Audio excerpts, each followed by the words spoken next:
Hello, testing. Okay, howdy everyone. So thank you all for coming today. I'm excited to share my research with you all and a bit more of an introduction into who I am. This is what I mean when I say I never grew out of my dinosaur phase. This has been a lifelong obsession of mine that, started as the regular thing every kid goes through and then became a full-on career. And so just keep in mind throughout this talk, follow your dreams. It could lead you to some pretty awesome places. I am going to talk with you all about dinosaurs and paleontology, and both of those topics bring to mind a lot of preconceptions of what people think. A lot of people ask how often I go out and I look for fossils and I dig for bones. I didn't get to do that until I was in paleontology for about 7 years. So 2 years ago, this was my first fossil dig in Alberta, Canada, and it was super cool. We were actually going out looking for a jawbone of a duck-billed dinosaur, and so that smooth texture there is the actual jawbone. These are all of their teeth. Fun fact, they could have hundreds and thousands of teeth in their jaw. I'm not going to talk too much about them, but another thing I want you all to keep in mind through this talk is paleontology doesn't just have to be one thing. My project was designed in COVID to be done from a distance in labs without needing to travel all over the place. And so, all sorts of folks can do work in paleontology, and it's a lot bigger than what people think it is. And so when people think of paleontology, they think of dinosaurs. Now, 9 out of 10 paleontologists don't study dinosaurs. I am the 10th paleontologist. But these are a very specific group of animals that lived from about 250 million years ago to, as we think of them, 66 million years ago, but in fact, they're still around today. They had a worldwide distribution for most of that time, and they are within the group Archosauria. So that includes crocodiles, pterodactyls, things like that. When we talk about groups of animals, it used to be that we would talk about like mammals have fur and they produce milk, and so that's one thing, and birds have feathers and lay eggs, and that's another. Well, we've moved away from that. Now we do what's called cladistics, where a group of animals is an ancestor and all of its descendants. So we go all the way back up the family tree to the very first dinosaur. Everything that's descended from that is a dinosaur. Thus, modern day birds, they're not descended from dinosaurs, they're not related to them, they are dinosaurs. Just a good thing to keep in mind. Here are some other critters that people think of as dinosaurs but aren't actually. On the left there, we have our pterosaur example and a modern crocodile. Those are close to dinosaurs, but they don't have all the features that we think of in a true dinosaur. And then we've got our woolly mammoth, our dimetrodon, our mosasaur, and our lizard. And those are all things that, even though they're often lumped in with dinosaurs, they're actually separate animals. Now, that's not too important for the topic of my research, but I just want to make sure that y'all know that going forward. And so, if we start at this branch right here, everything up here is a dinosaur. And dinosaurs are normally divided into two groups, Saurischia and Ornithischia. There will not be a test about all the names, so don't worry about them. Real quick, Ornithischia, think of things like Stegosaurus, Triceratops, duckbills. I'm not going to talk about them too much, but I want y'all to know they're not forgotten. What I am going to talk a lot about are Saurischia, and so those are going to be the sauropods and the theropods. And so theropods, everyone knows theropods, T-Rex, Velociraptor, Spinosaurus, modern birds. These were the first dinosaurs that showed up. They're the only dinosaurs that were carnivorous, and I mean, the most iconic extinct animal of all time is one of these. So, on the other hand, sauropods, my personal favorite, they are the long necks. They are the largest terrestrial animals that ever lived. And they're known for these huge column-like legs and their long necks. And those long necks folks have thought about what they're for a number of different reasons, but what we currently think is that it was essentially so that they could move their head while they walked and eat a bunch of food while keeping their body in a relatively small area. They had such huge bodies, they needed to eat enough food to support that, and they did that by just essentially being able to grab dinner on the go. And so they're an incredible group. They are what I chose to study for the project I'm going to be talking to y'all about today. So you learn about dinosaurs as a kid, you learn their names, you learn what they eat, but why does it matter? Well, ecology. So ecology is how all of these species exist together. Herbivores eat plants, carnivores eat herbivores. Those relationships drive evolution and essentially shape the face of life on Earth. And so an important thing to know about ecology is that animals will grow in number until there aren't enough resources for them.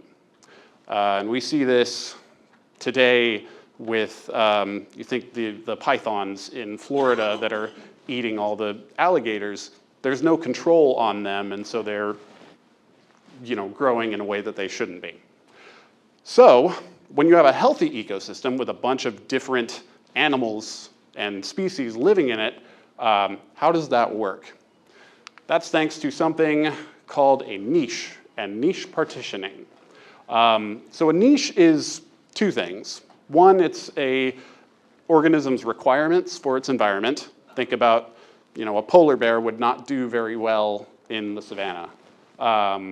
It is also an animal's role in its ecosystem. Polar bear is the top predator where it lives. And niche partitioning is the separation of those roles. So let's say you've got two types of herbivores. If they are eating the same kinds of plants, they're going to be in competition. Whereas if they're eating two different kinds of plants, we would say that they have two different niches. They have niche partitioning. And so this is an example of just 6 animals from my study site in a hypothetical division, where we've got our carnivore, we've got grazers, that's animals that eat plants on the ground level, and then we have our browsers, those are animals that eat plants up in the trees, and then I've subdivided them into generalists and specialists. Generalists will basically eat whatever they can put in their mouth, and specialists are picky eaters. And so, isotopes, that's a scary word. Don't worry, I will do my best to break it down for y'all. So animals' bodies are made up of their environment. When you eat something, that gets incorporated into your body. And so animals have isotopes in their bodies. Isotopes are just elements of different weights, and there are 2 different types of those. There are radioactive isotopes, which people think of carbon dating. The way that carbon dating works is those isotopes break down over time. And so the rate of that breakdown can tell us the age of something. Stable isotopes, on the other hand, do not break down through time. And so they're really great for my work because the isotopes that are in the fossils are the same exact isotopes that were in those animals when they were alive. So I'll get into this in a bit. I look at calcium. Well, the very same calcium that I study is the calcium that those animals incorporated when they were alive. And so we can use those isotopes to learn things about these animals. They've been used to learn about migration pathways. Oxygen has a different isotope value at elevation versus at sea level. And so if you take samples along a growth surface in a bone or a tooth, you can actually trace those changing values and you can see a migration pathway from an animal that's 150 million years old. So they're really super useful, and this is one of those cases where people have this conception of what paleontology is, but it can be so much more, and we can ask so many more questions than people think about.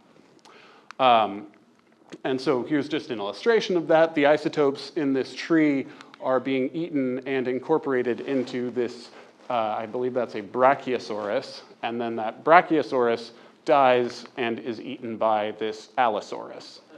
And so you would be able to trace isotopes from that tree to the Brachiosaur to the Allosaur.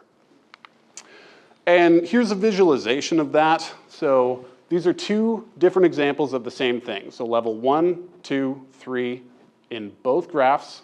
Level 1 is your plant. Level 2 is your plant eater. And number 3 is your meat eater. And so in the left example, you have the isotopes from your plant being incorporated into the plant eater. Now, some of those go into the blood, some of those go into the bone, and some of those are excreted out. That happens at a certain amount that we are able to recognize. And that same exact thing happens when meat eaters eat plant eaters. The only thing is it changes depending on what the meat eaters are eating. If they eat meat, they're gonna have the same values as the plant eaters, whereas if they eat bones, it's gonna be lower. That's gonna come in handy in just a moment. But another thing, where do I get my calcium? I get it from tooth enamel. And so here are 3 teeth that I've sampled from Diplodocus, Camarasaurus, and Allosaurus. And so one very interesting thing about dinosaurs, they never run out of new teeth. They would replace them constantly throughout their lives. And so the isotopes that are preserved in their teeth reflect diet and life habit at the time that they died or lost those teeth. Unlike us, we only get one set, and so an adult's tooth wouldn't necessarily reflect an adult's diet. Another helpful thing is that enamel is a very hard biomineral. Now, when we're dealing with 150 million years of time, the odds that something gets messed up are astronomical. And so you need to make sure that your material that you're working with is as stable as it can possibly be. Enamel, being as stable as it is the best material for getting these isotopes. Enamel is very thin in archosaurs, so crocodiles and dinosaurs. And so I take my samples with a Dremel, and that has, I've gotten very steady with this process. So it's tough, but rewarding. And so this is me taking an enamel sample from a Gorgosaurus. It's a small tyrannosaur from Alberta. And so in the left, that's me actually taking the sample. On the right, that is the powdered sample in the bottom of that vial. And so those teeny tiny samples, they're great because they actually mean that we can take samples from these one-of-a-kind, priceless, irreplaceable specimens without hardly damaging them. Some of the material is destroyed, there is damage, and so not all museums like me to come and visit, but it's a lot better than some of the other methods that have been used in the past. And so here's an example of how we might use these values in different animals. So here we have 3 herbivores that feed at different heights. And for the sake of simplicity, we'll say they are only eating these 1 types of trees. And so you can see that the tallest tree will have less heavy calcium, and the shortest bush will have more heavy calcium. Well, that calcium is going to be incorporated in the animals that eat it, and so when I look at the isotopes in their teeth, they're going to be, lighter in the tallest animal and heavier in the shortest animal. And if they're totally different, then we know those animals are eating totally different things. Then with our carnivores, let's take Allosaurus in orange as our example. They have sharp teeth, so not good for crushing bone. And so let's say they're only eating meat, no bone consumption. Their isotope values are going to be the same as their prey. On the other hand, T-Rex, they've got bone-crushing teeth, basically giant hammers, and so their isotope value would be lower than their prey. Specifically by 1.14 per mil. I'm going to try to not say per mil more than 10 times in this talk. On the other hand, if an animal is eating fish, fish generally have lower calcium values, and so animals that eat fish are going to have even lower values than that. So here's a specific example. If we have Allosaurus going after Camptosaurus here, let's say that Allosaurus is only eating Camptosaurus's meat, its isotope values are going to be the same. If it's eating bone, it's going to be lower. And so we can tell what part of these animals it might have been eating. The only problem then is that rarely do carnivores eat just a single type of prey. And so let's say these two herbivores have different isotope values. That can make determining what Allosaurus prefers kind of confusing. But the important thing is that if Allosaurus isotope values, if I take a bunch of different samples from a bunch of different animals and their values are all over the board, that means these guys were eating everything. Every different prey, every type of tissue from that prey. And so we'll get back to these guys, but first I'll tell you where we are. Has anyone here been to Dinosaur National Monument? It's a wonderful spot. For those of you who haven't been, I highly recommend. It's on the border of Colorado and Utah, and you will see this quarry wall here. It's bigger than a football field, made of giant dinosaur bones. And the Carnegie Quarry is really cool because it was deposited in a very short amount of time, about 150 million years ago, but only within, at most, 2,000 years. That's minuscule from a geological standpoint. And so this is me taking samples from that quarry wall. I chose this site in particular, one, because of that small time interval, but two, because of what is strange about it. And so this is part of the Morrison Formation ecosystem. It's strange because it has over 23 species of giant sauropods. These animals are all larger than an elephant, and we don't have any sort of ecosystem like this in the modern. So how the heck did this exist? And it didn't just exist, it lasted for 7 million years. That's a really stable ecosystem. And it changed, sure, but still, this is a lot of diversity of giant animals. And so what we think happened is that all of these giant sauropods were eating different things. Based on mouth shape, tooth wear, all sorts of that, people have guessed at what they might have eaten. I am the first to use isotopes to attack this issue. Now, even though there are over 20 species of giant sauropod in the Morrison, in a single site, like the Carnegie Quarry, you usually don't get more than 4, which is still a huge number, but not quite as extreme. And so my actual project took samples of enamel from these 5 species, 2 sauropods, Diplodocus and Camarasaurus, 1 ornithopod, Camptosaurus, 1 theropod, carnivore, Allosaurus, and then a crocodiliform called Goniophilus. And so when I took those samples, some of these teeth had previously been sampled for oxygen and carbon isotope analysis, and so I can do comparisons between those different systems. But like I said earlier, calcium, it's great because it's not very destructive. So here in yellow, those are pointing towards my sample marks, and then in red, those are those carbon and oxygen sample marks. So it's a much less destructive process and can be used for much more precious fossils. I also sampled calcium in multiple locations along the growth axis. No one had ever done that before. It was a huge headache that's going to be a whole nother paper, but it ended up being really useful. And so when we get to my actual data, first off, this is a box plot. It's not as scary as it looks. It's a great way to compare the similarity between things. So this first box here is my data from Camptosaurus. I had 2 individual animals, and I had 3 samples from those, each of those 2 animals. And so those were their isotope values. That doesn't really mean much until you compare it with other animals.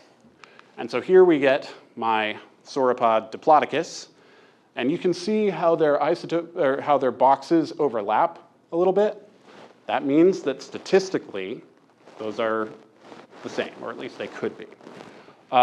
Whereas if we compare with Camarasaurus, if we compare the top of the box of Camarasaurus and the bottom of the box of Camptosaurus, you can actually see that they don't overlap at all, which means that we are confident that Camarasaurus and Camptosaurus were eating totally different things. There's no chance they were eating the same stuff, and that makes sense. Camptosaurus was no taller than me at the hip, whereas Camarasaurus, its head would be poking through the ceiling. Diplodocus is interesting, though, because its values overlap with both Camptosaurus and Camarasaurus. So what was happening there? Well, Diplodocus, its shoulder was about 10, 15 feet tall, but its head was held horizontally. And so, unlike either of the other herbivores, it could actually move its head down and feed on the ground or up in the trees.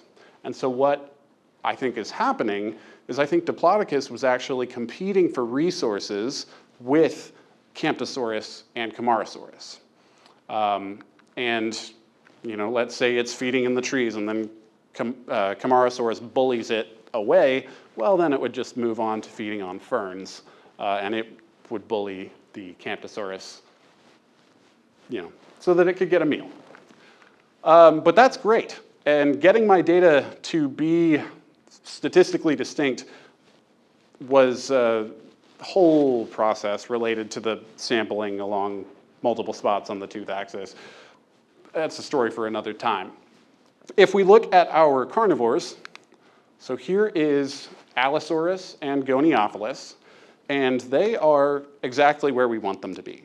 So their values are lower than all the herbivores, and that makes sense. It means that these animals were eating maybe bone, maybe flesh. With Goniophilus, I'm not going to say too much. We only have 2 data points. I'll say that it does look like fish-eating animals in other ecosystems, but when you've only got a sample size of 2, it's best not to say too much. Allosaurus, on the other hand, is really low by comparison with the other herbivores. And so if we take a look at its median value, and then we look at the difference between that and each of our herbivores, Allosaurus is going to be separated from Camptosaurus by 0.6 per mil, 2, Diplodocus by 0.45 per mil, and then Camarasaurus by 0.33 per mil. So we can bring all those values back up. And what this tells us is that Allosaurus, it was, with that wide range of values being lowered by this much, it was eating all of these herbivores. And that's pretty crazy because Allosaurus was less than half the size of either of the sauropods. So whether that means that these animals were hunting in packs or whether they were just feeding on giant dead sauropods, who's to say? But we know that they were eating from these animals. Now their isotope values, they are lower than the herbivores, but they're not lower by 1.14 per mil. That's the amount that it would be if they were eating a lot of bone. And that tracks with what we know about these animals as well, that they didn't have the teeth or the jaw strength to eat bone like Tyrannosaurus did. And so this tells us that this ecosystem worked by separating these feeding roles of each of these different animals. The herbivores, many of them were eating different things. Some of them were competing, but certainly not all. And then Allosaurus was a maniac and was eating basically everything, no matter the size. It was probably eating more bone from smaller animals than larger ones, but overall it was probably an animal you wouldn't want to run into because you are smaller than Camptosaurus, and it was definitely eating Camptosaurus. And then Goniophilus, yeah, he's an alligator, probably doing alligator things. So that's what's happening with those. Now, the thing is, there are a lot of missing animals in my data set. So these 3 in particular, Stegosaurus, Apatosaurus, and Ceratosaurus, all lived in the Morrison Formation at the Carnegie Quarry. And try as I might, I did not get any samples from them. There were no Stegosaurus teeth known from this deposit. There was 1 Ceratosaurus tooth, and as much as I begged, they didn't give it to me. And then with Apatosaurus, the only skull of that animal known from that deposit is on display in Pittsburgh, and they didn't want me taking that either. And so there's a lot more work to be done to fully characterize this ecosystem. So we need to find more samples. We need to try out more localities. Remember how I said the Morrison existed for 7 million years? Well, we find those deposits all over Western North America. And so if we did this same sort of analyses at different sites, we might see the same sort of patterns, and we might even be able to trace how these animals' niches changed over that 7 million years. We'd be able to understand their habits better than we've ever been able to understand before. And I think that's pretty cool. So as for what else I've got going on, this is theropod diversity in the late Jurassic of North America. There are a bunch of different sizes, ranging from basically human size to much larger than that. On the other hand, the late Cretaceous, 70 million years later, there are only giant tyrannosaurs and raptors. What happened? Where did the medium-sized predators go? Why is there so little diversity at this time? It's because of teenagers. So tyrannosaurs took 15, 20 years to reach the size that we think of as tyrannosaurs. And that's 15 years that they were living and existing. And so what we currently think is that when they were teenagers, when they were in this younger phase, they would be specialized towards hunting fast prey. They were lanky. They were much more likely to chase after a jeep than the full-size adults. And so we think that the full-size adults were specialized towards eating armored prey, things that could really fight back with lots of muscle and, horns and things like that. And on the other hand, we think that the younger ones were running after prey whose main method of escape was just that, to escape. And so I have been really lucky in that I was given access to a collection of tyrannosaurs ranging from the smallest baby ever found in North America, all the way up to full-size adults. Not tyrannosaur size and not tarbosaur size, so I didn't actually get to look at the big two. But these other three here, Albertosaurus, Daspletosaurus, and Gorgosaurus, they were all very large animals, and we have really great fossil records of them at a bunch of different body sizes. And so this project's really great. It led to my favorite picture of me ever, or at least one of them. This specimen is one of the most beautiful fossil specimens that I've ever seen. And the Royal Tyrrell Museum, they open at 8 a.m. They said, "Liam, can you be here at 7?" I said, "Yes." "Great, we're gonna pull some stuff off exhibit." And so they rush me in there, Dremel in hand, and this thing, it's in a beautiful, gallery. Well, behind it, there's a false door. And so they pulled this thing out off exhibit, and they're like, "All right, go, you have 15 minutes.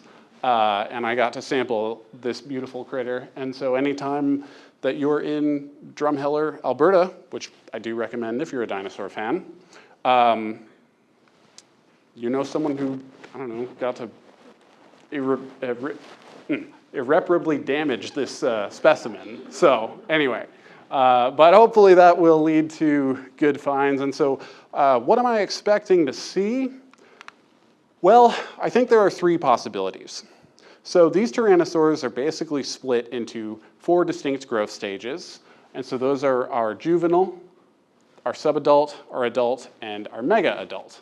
And so if we see a trend where the values are different in all the species, trending towards heavier values, that probably means that these animals were not social, and that the babies were eating different things from the adults, the mega adults, so on and so forth. On the other hand, if the values between these animals are homogeneous, that probably means that they were pack hunting, sharing, or at the very least, mobbing, which is the bird and reptile version of pack hunting, where you all kind of jump on the family meal and just take what you can get. There's a more interesting possibility that I really, really hope turns out to be the case, and that's the case where the values from the smallest individuals are the same as those from the largest, and that the intermediate ones have a different value. That, to me, is parental care. And so, getting back to the whole message of paleontology doesn't just have to be one way, or it's different than some people think, using this wacky method of geochemistry lets us ask questions about these animals that would have been impossible to ask 20, 30 years ago. And so people often ask, is paleontology done? Have we found everything? Well, no. On one hand, we haven't. There's always going to be more fossils for us to find. And then two, even in things that are as well explored as the Carnegie Quarry, where I do my work, there's always more work to be done. And always more methods to explore. And so, you know, if y'all are interested in some, pursue it, figure it out. You know, there's always more questions to ask. And so, as I finish up, I want to acknowledge I've had a lot of help for this project, a lot of funding sources, American Museum of Natural History. Well, I can read them off. You can read them as well. But I'd also like to thank my lab group. So these are the Martindale lab. I would not be, well, one, I wouldn't be able to get a PhD without my advisor, Rowan Martindale, and two, I wouldn't be able to get through the process of getting a PhD without my colleagues. I'd also like to say that paleontology has allowed me to follow my dreams, and it's pulled me in a bunch of different directions that I never could have expected. And so, you know, traveling to Thailand for a conference, doing a road trip by myself to Canada. It's fantastic, and so if you're interested, feel free to reach out. I'd love to tell you how to do it. And just a fun comparison, this was me as, you know, an excited teenager. And then on the right, that is me 9 years later in the exact same spot as a visiting researcher. It was a really special experience.